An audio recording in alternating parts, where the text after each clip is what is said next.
Hey guys, so let's talk about the Vampire Diaries. Last night's episode is what's known as a backdoor pilot for the new spin-off that'll be coming next season called The Originals. That obviously involves the original vampires, which would be Niklaus, Elijah, and Rebecca.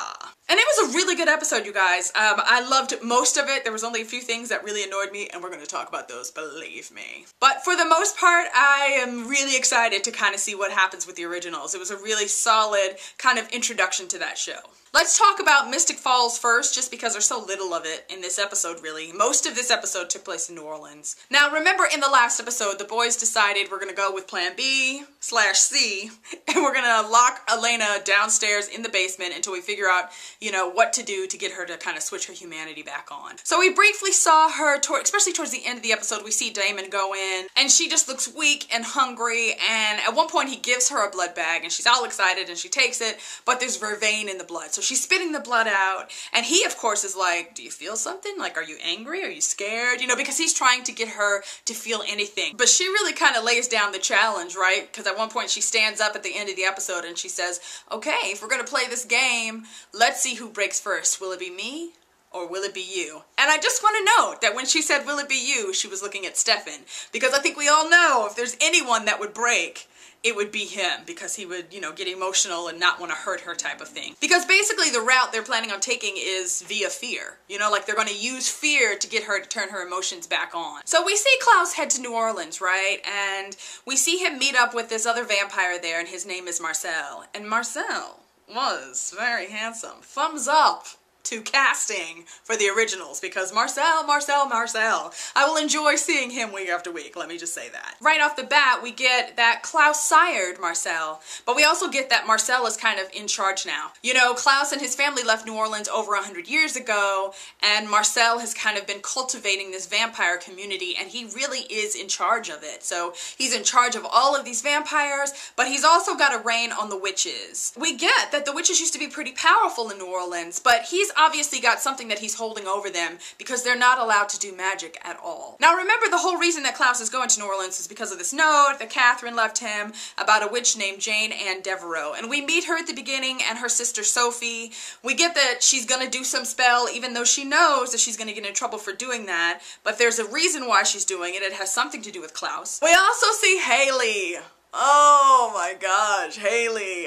She hasn't grown on me yet, you guys, and she kind of annoys me most of the time, but we see her there. Obviously, she's looking for her family. That's been really her motivation the entire time that we've seen her in Mystic Falls, and here, she's looking for her family. So Jane Ann Devereaux kind of gives her a lead out in the woods somewhere, and she gives her a map. Haley takes it, she goes into the woods, and all I'm thinking is, really? You're just gonna go into the woods because this woman told you to go into the woods and you're just gonna do that? And so she does. And so the spell that Jane Ann does is what traps Haley in the woods. So like, first her map burns up, and then her car breaks down, and then her cell phone won't work, and then she's surrounded by all these dark figures, and then she passes out. Now once Klaus goes to Marcel and is like, look, I'm looking for this witch, Marcel makes a really big production of finding her and pulling her out into the street, and there's like hundreds of vampires all around them, and it's like, you get that they really kind of own the town, the vampires do. And he basically kills her. He slices her throat. He tells her, like, I know you did magic. She tries to lie, but he knows that she's lying, and so he kills her. And Klaus is really, really mad, right? Because he's like, look, I wanted to talk to her, but you just killed her before I could. Why would you do that? And this is the point in the episode, I think, where, like, Marcel just really starts to kind of get on Klaus's bad side. And as the episode progresses, that feeling just gets bigger and bigger for Klaus. It was kind of interesting, right? Because Marcel kept saying to Klaus, like, the way I lead and everything I do it because of you. Like, you taught me that. I mean, like, he said that several times. So I thought it was just kind of payback in some way. It's like Marcel is like basically Klaus's mini-me to some degree. And now that Klaus is having to deal with himself via Marcel, he's starting to see how annoying he really is, I think. Now, after Marcel, kills the witch that he wanted to talk to, Klaus decides to go and talk to her sister.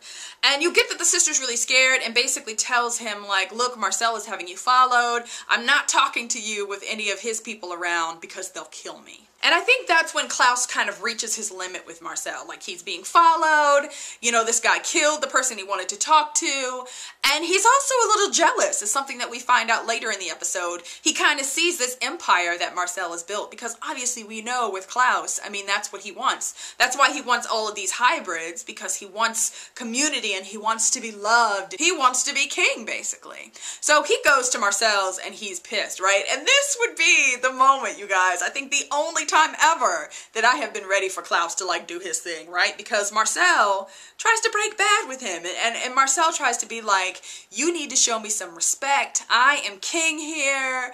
And he goes on and on and on, right? And I was waiting for Klaus to like let it loose, man, right? And he did something completely unexpected. He grabs one of the guys that Marcel has hanging around with him all the time, and he bites him. Which, of course, would not be a good thing since, you know, Klaus is the hybrid, and a werewolf bite for a vampire is lethal. Now, Elijah was in this episode too. Yay! So Elijah shows up. He finds the witches. He finds out what they want with Klaus, right?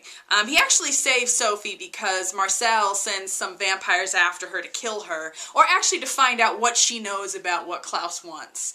And Elijah shows up and saves her, and then she tells him the secret, right? So we finally see Elijah find Klaus and say, come with me because you need to find out what this witch is saying. So all of the witches and Elijah and Klaus are together in the cemetery, and who should they bring out but Haley? Ugh. And so here's the kicker, you guys. Here's the kind of the part about the originals that I'm not all so sure about. Basically, it turns out that Haley is pregnant, right? Because remember, like a couple of episodes back, Klaus and Haley had this one-night stand. Well, apparently there was no protection used, and I'm sure that's because he wasn't expecting that he could get somebody pregnant because he shouldn't be able to. But obviously that's not true because she is pregnant.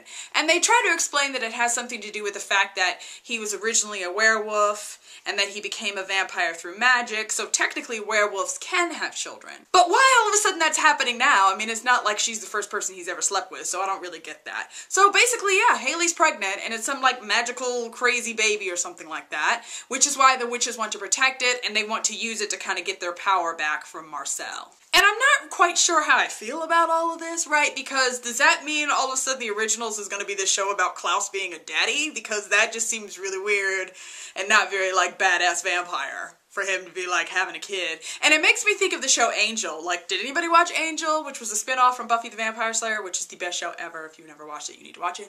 But in Angel, there was a point in one of the seasons where Angel had a baby, but something happened to the baby, right? And basically the baby aged really quickly. So then all of a sudden I thought, what if they do that? Like, he has the baby, but it's like, it's some sort of magical baby. Even like in Twilight, where all of a sudden, you know, overnight the baby's like 18. So, I don't know. I guess we'll see. Can you imagine Klaus having a kid? It's kind of a weird little twist, but I guess we'll kind of see what happens with that. There was one point during the scene as well that I thought was really interesting because, you know, Klaus at first is like, I don't care, I don't believe you, the baby's not mine, and Elijah tells him to listen, right? And so you see him stop and actually listen, and eventually he actually can hear the baby, like he can hear the baby's heartbeat. But I thought that was really cool because it's just like, you know, Klaus never listens. I mean, that's like one of his kind of like huge flaws in his character is that he doesn't ever listen. So for Elijah to kind of get him to stop and to actually hear it, I think that was the moment when, you know, Klaus kind of realized, okay, this is true and this is real. By the end of the episode, you know, at first he's just like, kill her, kill the baby, I don't care. But by the end of the episode, he's all into the whole plan of him eventually becoming king of New Orleans. And basically he decides that if he's going to be king, he needs an heir. So he's all for baby Klaus, I guess. So the witches want to use Klaus, right? That's why they brought him to New Orleans, to kind of help them get their power back from Marcel. And so he agrees to kind of go undercover. So he shows back up at Marcel's place where all the vampires are at, kind of apologizes and gives his blood to this guy that he bit earlier so he doesn't die. And again, I guess we'll kind of see what happens because obviously there's going to be a bit of a power struggle because we all know that Klaus does not play second fiddle to anyone. There were a couple of other interesting little kind of tidbits that they threw in there. One was this girl, and I think she's human as far as we know, and she was a bartender and her name was Camille, but she told him to call her Cammy, right? And there's this point where they kind of meet earlier on in the episode, and then later on, Klaus sees her after he finds out about the baby and all this craziness. And it was this really cool moment where she's watching this artist like paint this painting. And we all know that, you know, Klaus is artistic and he's all into stuff like that. And so as they're watching this artist paint, you know, he like says to her, like, what do you see? And she basically describes Klaus. Like, you know, like he looks like he's really angry and like, you know, no one understands him and all this stuff. And Klaus like actually gets tears in his eyes, like while she's talking. So it was a really interesting little moment. And obviously her character is going to be a part of the show. And yeah, I could totally kind of see that love connection kind of growing between the two of them. The other interesting tidbit was at one point Klaus does call Caroline. So it's like he's standing on a street corner and decides to call her, and he leaves her this message where basically he says like, I am in my favorite place in the entire world, in New Orleans.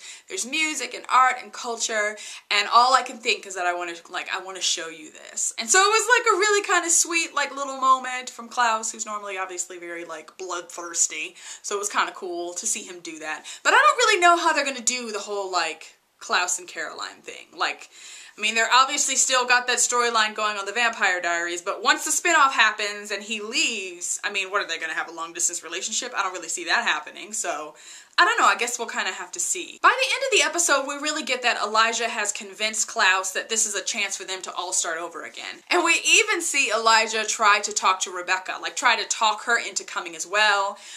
Because he really feels like this could be a fresh start for our family. Let's come back to New Orleans. Let's come together, the three of us, and start over. But Rebecca's not having any of it because she's still mad about the cure, I'm sure. Obviously, somehow they're going to convince her to leave because she is a part of the spinoff. So I'm not really sure how that's going to happen yet. It was kind of sad too as well because Elijah says goodbye to Catherine. You know, she shows up there in Mystic Falls to kind of get him, like, let's go. This is our chance to go off and live the life we've always wanted to live. But Elijah says goodbye to her, like to go off to kind of be with Klaus and to help Klaus. And I think part of that is because Elijah really still feels like there's this goodness in Klaus that he can pull out. Like I said, I heard today that the pilot has been picked up, so we will be seeing that next season, I do believe, on the CW, so very, very excited about that. Okay guys, thanks so much for watching. If you want to check out my review of last week's episode of The Vampire Diaries, you can go ahead and click on the video link here. Don't forget to subscribe, and I will see you again soon. Bye!